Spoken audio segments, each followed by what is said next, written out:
សុបិនឃើញជិះម៉ូតូដួលបាក់កដៃសុបិនអំពីខ្លួនឯងកំពុងជិះម៉ូតូបន្ទាប់មកដួលបាក់កដៃគឺជាសុបិនមួយដែលមានអត្ថន័យជាច្រើនស្រទាប់និងអាចបកស្រាយទៅក្នុងន័យផ្នែកទាំងផ្លូវកាយផ្លូវចិត្តនិងផ្លូវវិញ្ញាណ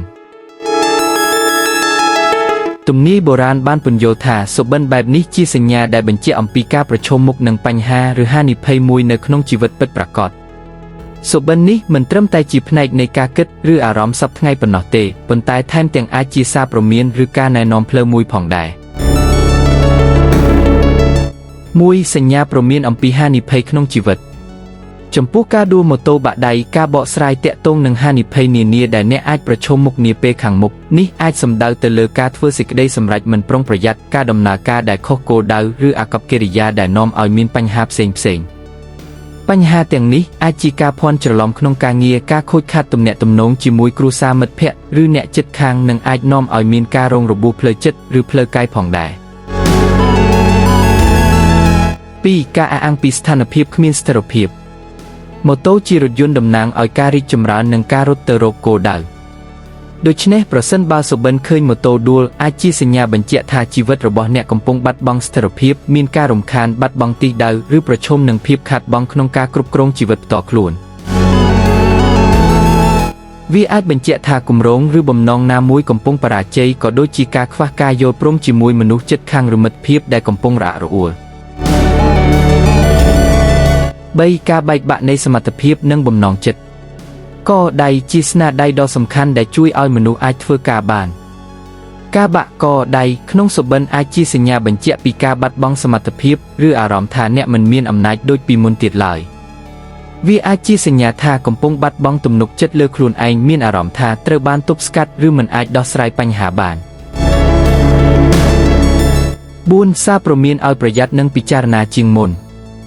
សុបិនដូចនេះអាចធ្វើជាកញ្ចក់បង្ហាញនៅការប្រកាន់ខ្ជាប់លើផ្លូវមិនត្រឹមត្រូវឬជាសញ្ញាបញ្ជូនសារឲ្យអ្នកត្រូវដើរយឺតពិចារណាឡើងវិញចំពោះការសម្រេចចិត្តឬទំនាក់ទំនងណាមួយវាជារឿងសំខាន់ក្នុងការចាប់អារម្មណ៍ទៅលើអ្វីដែលកំពុងបន្តប្រព្រឹត្តឬអ្វីដែលអ្នកនឹងសម្រេចចិត្តធ្វើ5ផ្នែកវិញ្ញាណនៃសុបិនសម្រាប់អ្នកជឿលើវិញ្ញាណនិងសាសនាសុបិនបែបនេះអាចជាសញ្ញាឲ្យអ្នកពិនិត្យខ្លួនឯងធ្វើការសម្អាតផ្លូវចិត្តឬបន្សល់អំពើអាក្រក់វាអាចជាឱកាសដ៏ល្អសម្រាប់កែប្រែទម្រង់នៃជីវិតធ្វើបុណ្យប្រគេនព្រះសង្ឃឬសុំសេចក្តីអភ័យទោសពីអំពើមិនល្អក្នុងអតីតកាលចំពោះអ្នកជឿសាសនាព្រះពុទ្ធឬសាសនាផ្សេងវាជាពេលល្អក្នុងការប្រគេនទាននិងសុំពរជ័យពីព្រះអាទិទេព6លេខសំណាងតាក់ទងនឹងសុបិននេះតាមទំនាយខ្មែរបុរាណសុបិនដូចនេះអាចជាសមាសធាតុសំខាន់សម្រាប់ជ្រើសរើសលេខសំណាងនៅក្នុងវីដេអូនេះជាលេខដែលតាក់ទងនឹងសុបិនឃើញជិះម៉ូតូដួលកដៃម៉ូតូ077097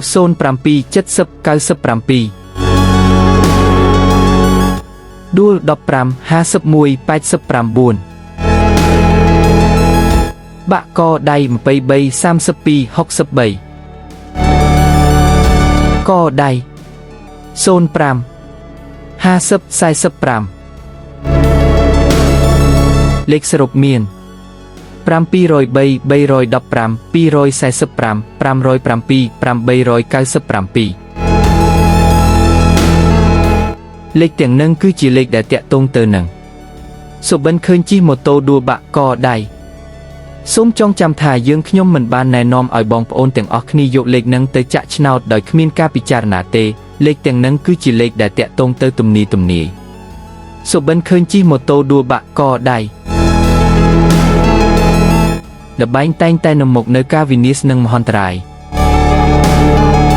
អរគុណបងប្អូនទាំងអស់គ្នាប្រសិនជាបងប្អូនទាំងអស់គ្នាពេញចិត្តជាមួយវីដេអូមួយនេះសូមចុច like ហើយចុច subscribe បន្ទាប់មកទៀតសូមចុចសញ្ញារូបកណ្ដឹងដើម្បីនឹងទទួលបានរាល់វីដេអូថ្មីៗសូមអរគុណ